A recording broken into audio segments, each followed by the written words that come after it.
Is there really such thing as caring too much? Well, the short answer is yes. Doesn't mean we should stop caring at all. The problem lies when our very act of caring does more damage to ourselves or negatively impacts us than it actually does any good. While we should definitely care for one another, animals, the planet, we should not put anything or anyone above the well being of ourselves.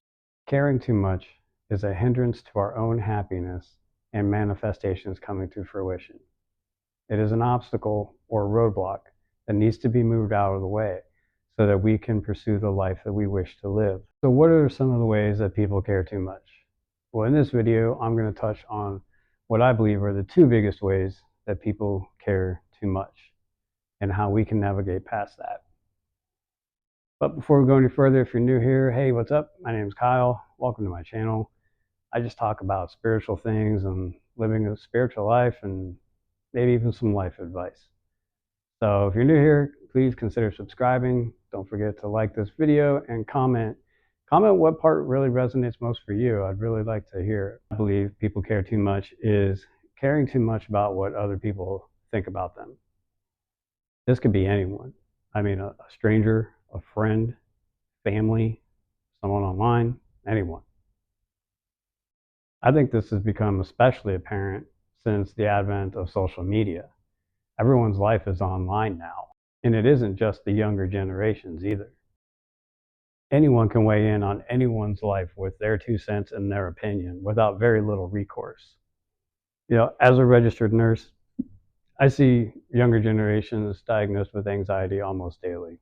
I mean, quite literally, I can look at a patient's age, and if they're in their 20s or 30s, I can almost guarantee that they've been diagnosed with anxiety and are on at least one medication for it. And this is just shocking to me because nobody had anxiety when I was growing up. So, it is fair to make the argument that mental health was something that was not talked about when I was growing up. It was something that you would consider a taboo topic, you know. It wasn't unheard of that nobody knew what anxiety even was. As a card carrying member of Generation X, it's easy for us to look at the younger generations and just say things like, you just need to toughen up, or why are you even worrying about that? But we didn't have the internet growing up. For a lot of us Gen Xers, we didn't get online until our 20s.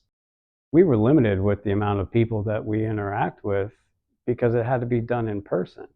So if you didn't want anybody to know something about your life, you just watched who you told it to, or you didn't tell them at all. Now it can be instantaneous with hundreds of people a day from all over the world. Now people are judged by how many likes a post gets or how many friends or followers a person has. I say all this because I think social media, while fun and effective, has led to an extraordinary amount of anxiety in the younger generations. Caring too much about what people think about you gives them all the power over you instead of you standing in your own power. Caring too much leads to anxiety, and it needs to stop.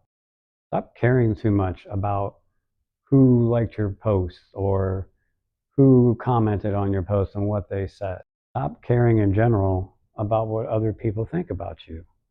Notice I said stop caring too much, because we shouldn't stop caring at all. It just needs to be limited. You should always try to be your best authentic self and hope people like you for who you truly are. But if you're caring too much about what other people think is causing you anxiety or depression, you need to stop caring too much about what other people think about you. Who are they that you have to prove yourself to them? The only person you need to prove yourself to is yourself. Okay, so the second way that I think people care too much is when it comes to manifesting. I know because I was one of those people. I've been practicing manifesting abundance, wealth, love, more so wealth than anything, for a while now.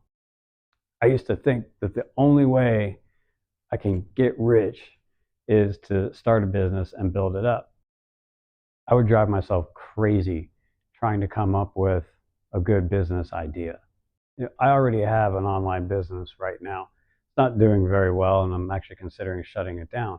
But it was the only business idea that I've had that has truly been an aha moment.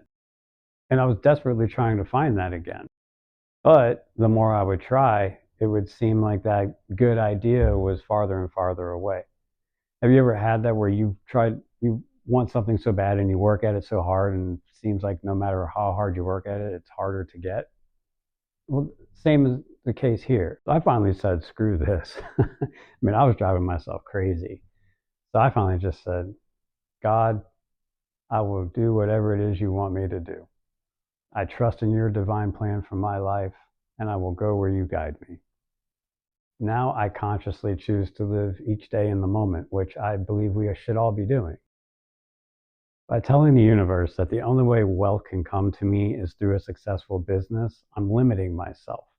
The universe is vast, man, and works in mysterious ways. If I tell the universe that a successful business is the only way wealth can come to me, then the universe is like, well, I had this other route planned for you, but now I got to rework things, and it could take some time.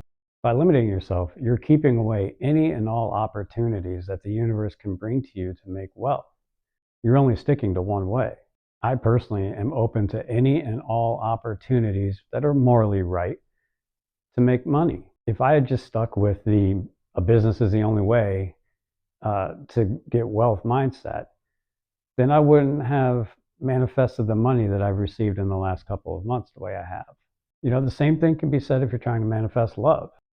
If you stick with trying to manifest a specific person, you can miss the person that is truly meant for you. Stop caring about the how of a manifestation. Let God guide you, because I promise you, God, spirit, universe, whatever you want to call it, can take you to some truly unexpected and wonderful places. So, how do we stop caring so much? Well, this is where you're going to have to do your work on yourself. You need to ask yourself, why do I care so much about X? Why do I care so much about why people don't like me? Why do I care so much about what people think of me? Why do I care so much about what people say about me? Why do I care so much that I like this person but they don't like me back? In other words, you're going to need to do your shadow work. You need to find where this is stemming from, why you care so much about these things. Find that out and work on forgiving, letting go, and rewriting a new story for yourself. As I mentioned earlier in this video, caring too much can be a hindrance to your own happiness and your manifestations. It is giving your power away, whether it be to a person or a situation. The only way to truly stop caring too much is to fully stand in one's own power. Realize that nobody or no thing has power over you unless you give it to them. Remember, words only have meaning once we give it to them. People only have meaning in our lives once we give it to them. Stop caring too much and stop giving away your power. Guys, I hope this helped you out. If it did, drop me one of those.